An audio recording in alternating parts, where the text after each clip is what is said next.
Hello friends, welcome to my YouTube channel. Myself Neer Rajput. तो आज मैं आप लोग के लिए बहुत ही इंटरेस्टिंग वीडियो लेकर आया हूं। तो आज मैं बताऊंगा आप लोगों को वेपर कंप्रेशन साइकिल या फिर रेफ्रिजरेशन साइकिल्स। तो ये क्वेश्चंस बहुत ज़्यादा पूछा जाता है। अब आप जब भी कभी इंटरव्यू देने जाएंगे, कहीं पर जाएंगे, तो आप लोगों से रेफ्रिजरेशन साइकिल के बारे में सबसे पहले पूछा जाता है। बहुत ही इंपॉर्टेंट वीडियो है, आप लोग पूरा देखेंगे तभी आप लोग को पूरी। तो वीडियो शुरू करते हैं, आप लोग को दिखाते हैं आज की वीडियो।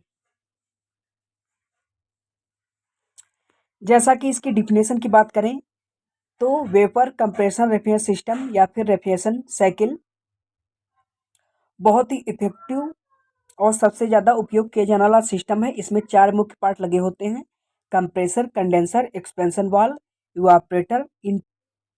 इन 4 पार्ट पर यह सिस्टम वर्क करता है। इनका अलग अलग काम होता है, जैसे कि कंप्रेसर गैस को कंप्रेस करता है, कंडेंसर गैस को लिक्विड में चेंज करता है, और एक्सपेंशन डिवाइस गैस का प्रेशर को कंट्रोल करती है, और इवापोरेटर में गैस को उबाला जाता है। मतलब जो गैस लिक्विड में जाती है वो दोबारा फिर वेपर में चेंज होती है। तो वो तो ये प्रक्रियाएं किस प्रकार से और कैसे होती हैं, हम आप लोग को डायग्राम के जरिए। ये सिस्टम के मुख्य 4 पार्ट होते हैं। रेफ्रिजरेशन साइकिल के मुख्य 4 पार्ट हैं: कंप्रेसर, कंडेंसर, एक्सपेंशन डिवाइस और इवापोरेटर। तो सबसे पहले होता क्या, जैसे कि मान लीजिए आपका घर का जो फ्रिज होता है, उसको आप लोग जैसे ही उसमें पावर देंगे, जैसे ही वो स्टार्ट होगा, तो सबसे पहले क्या होता है कि कंप्रेसर स्टार्ट होता है और इसी के द्वारा पूरी साइकिल वर्क करती है।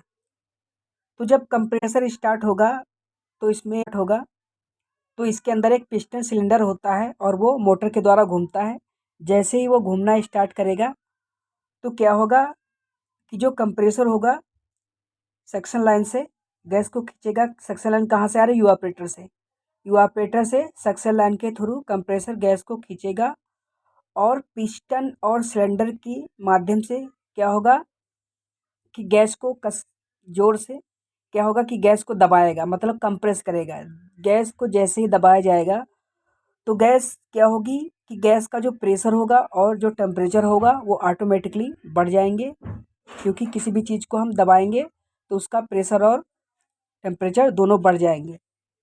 तो क्या होता है, गैस जब कंप्रेस होके डिस्चार्ज लाइन के थ्रू आती है, कहाँ पर आती है? कंडेंसर में। तो जो गैस वेपर में है, जिसका प्रेशर और टेम्परेचर दोनों हाई हैं, क्या होगा कि गैस कहाँ पर आएगी? कंडेंसर में। जब गैस कंडेंसर में आती है तो क्या होता है, कंडेंसर में हवा के द्वारा या फिर पानी के द्वारा उस गैस को ठंडा किया जाता है। यहाँ पर जो गैस की गर्मी होती है, मतलब हीट होती है, वो यदि हम वाटर कूल्ड कंडेंसर प्रयोग कर रहे हैं तो वाटर में चली जाती है, या फिर एयर कूल्ड है तो एयर में चली जाएगी। क्या होता है कि आप लोगों ने देखा होगा कि एक कंडेंसर में एक फैन लगा होता है, उसी के द्वारा क्या होता है, कंडेंसर में जो गैस होती है वो लिक्विड में चेंज होती है। तो क्या होता है, कंडेंसर में गैस आएगी वेपर और हाई टेम्परेचर के साथ। तो यहाँ पर हवा या पानी के द्वारा गैस को क्या होगा कि लिक्विड में चेंज किया जाएगा। गैस यहाँ पर कंडेंसर में लिक्विड में चेंज हो जाएगी। उसके बाद लिक्विड लैंड के माध्यम से कहाँ पर जाएगी? इवापोरेटर में, सॉरी, उसके बाद कहाँ पर जाएगी? एक्सपेंशन डिवाइस में। तो एक्सपेंशन डिवाइस क्या करता है कि गैस को प्रेशर को ड्रॉप करता है। तो प्रेशर को कैसे ड्रॉप करेगा? प्रेशर को ड्रॉप करेगा, इसमें गैस को क्या होता है कि एक छोटे से छेद के अंदर से गुजारा जाता है। तो क्या होता है, उसका प्रेशर ड्रॉप हो जाएगा। जैसे ही प्रेशर ड्रॉप हो जाएगा तो जो आपकी गैस होगी वो और भी ठंडी हो जाएगी। अब वो ठंडी गैस हमारी लिक्विड में चेंज हो गई और ठंडी होके जो गैस है उसका टेम्परेचर और डाउन हो जाएगा, और वो जो गैस है वो ठंडी होके कहाँ पर आएगी? इवापोरेटर में। इवापोरेटर में क्या होता है कि जैसे आप मान लीजिए आपका फ्रीजर है, आप फ्रीजर में जो सामान रखते हैं उसमें क्या होता है कि आपने कुछ भी खाने के मटेरियल्स, पानी, जो सारा कुछ रख देते हैं, उसकी जो गर्मी होगी वो इस इवापोरेटर के थ्रू क्या होगी, गैस को क्या करेगी कि गैस को गर्म करेगी। गैस की जो ठंडक होगी वो पदार्थ में आ जाएगी। इस प्रकार क्या होगा कि पदार्थ आपका ठंडा हो जाएगा और जो गैस है वो फिर से वेपर में चेंज हो जाएगी। इस प्रकार से यहाँ पर हीट एक्सचेंज होगी। मतलब यहाँ पर जो भी खाने वाले पदार्थ रखे हैं उनकी जो गर्मी होगी गैस में चली जाएगी, तो गैस क्या होगी? वेपर हो जाएगी और गैस की जो ठंडक होगी वो क्या हो जाएगी, आपके पदार्थ में हो जाएगी। जैसे आपने पानी रखा है तो पानी आपका ठंडा हो जाएगा और जो पानी की गर्मी वो कहाँ चलेगी, गैस में। तो इस प्रकार से यहाँ पर टेम्परेचर का आदान प्रदान होगा तो गैस यहाँ पर फिर से वेपर में बदल जाएगी। अब वेपर में बदली हुई गैस क्या होगा कि हमारा कंप्रेसर चल रहा है, लगातार यहाँ पर गैस वेपर में चेंज हो रही है, वेपर में चेंज होकर फिर कंप्रेसर में आ रही है और फिर कंप्रेसर से कंप्रेस होकर कंडेंसर में जा रहा है, कंडेंसर से लिक्विड में चेंज होकर एक्सपेंशन में जा रहे हैं, एक्सपेंशन से प्रेशर ड्रॉप होकर इवापोरेटर में जा रही है। हमारे सिस्टम में वही गैस बार बार दौड़ती रहती है। इसी क्रिया को हम लोग क्या करते हैं, रेफ्रिजरेशन साइकिल। कोई भी प्रक्रिया बार बार चलती रहती है तो उसी को हम कहते हैं साइकिल। तो इसमें क्या हुआ कि जो हमारा सिस्टम में गैस है वो बार बार एक ही स्थान से दौड़ रही, वही गैस दौड़ रही है, तो इसलिए हम उसको क्या कहते हैं, रेफ्रिजरेशन साइकिल।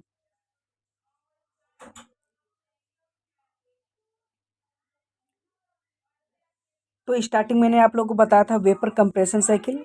तो वेपर कंप्रेशन साइकिल मैंने इसलिए कहा था क्योंकि इसमें गैस को हम लोग कंप्रेस कर रहे हैं, इसलिए मैंने कहा था वेपर कंप्रेशन साइकिल कहो या फिर रेफ्रिजरेशन साइकिल कहो, सेम बात होती है।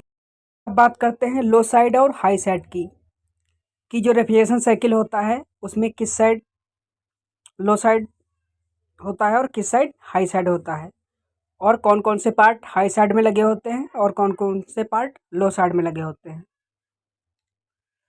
तो जैसा कि मैंने आप लोग को बताया था रेफ्रिजरेशन साइकिल में कि कंप्रेसर में आने के बाद क्या होती है कि गैस का जो प्रेशर और टेम्परेचर दोनों बढ़ जाता है।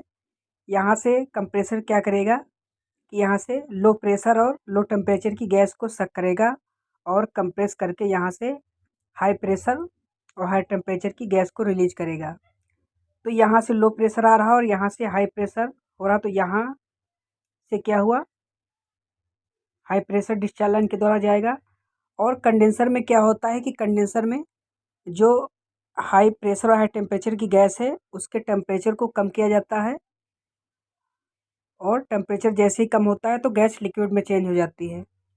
लेकिन यहाँ पर सिर्फ जो टेम्परेचर चेंज होता है, प्रेशर अभी ज़्यादा रहता है।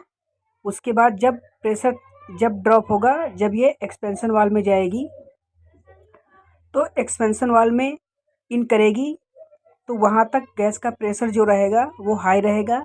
जैसे ही एक्सपेंशन वाल से आउट होगी गैस, वो लो प्रेशर हो जाएगा। तो कई बार क्वेश्चन पूछा जाता है एग्जाम्स में कि इवापोरेटर आपका लो साइड में लगा होता है या फिर हाई साइड में लगा होता है, तो आप लोगों को बताना है कि जो इवापोरेटर होता है वो लो साइड में लगा होता है, क्योंकि यहाँ पर एक्सपेंशन वाल से जो लिक्विड है, यहाँ से लो प्रेशर का लिक्विड इवापोरेटर में इन करेगा।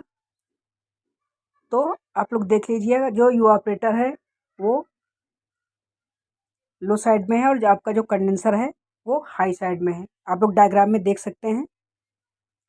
आपका जो हाई प्रेशर रहेगा वो कंप्रेसर के आउट से और एक्सपेंशन वाल के इन तक रहेगा, और जो लो प्रेशर रहेगा वो रहेगा एक्सपेंशन वाल के आउट से कंप्रेसर के इन तक। तो ये कंप्रेसर का आधा हिस्सा और एक्सपेंशन वाल का आधा हिस्सा लो साइड में आएगा और आधा हिस्सा हाई साइड में आएगा। तो आप लोग देख सकते हैं कि जो ब्लू वाली लाइन है वो लो साइड है और जो रेड वाली है वो हाई साइड है। तो इस तरीके से आप लोग हाई साइड और लो साइड को समझ सकते। तो इसी प्रकार के वीडियो देखने के लिए आप लोग मेरे चैनल को सब्सक्राइब करें। हम मिलेंगे अगले वीडियो के साथ, तब तक के लिए धन्यवाद।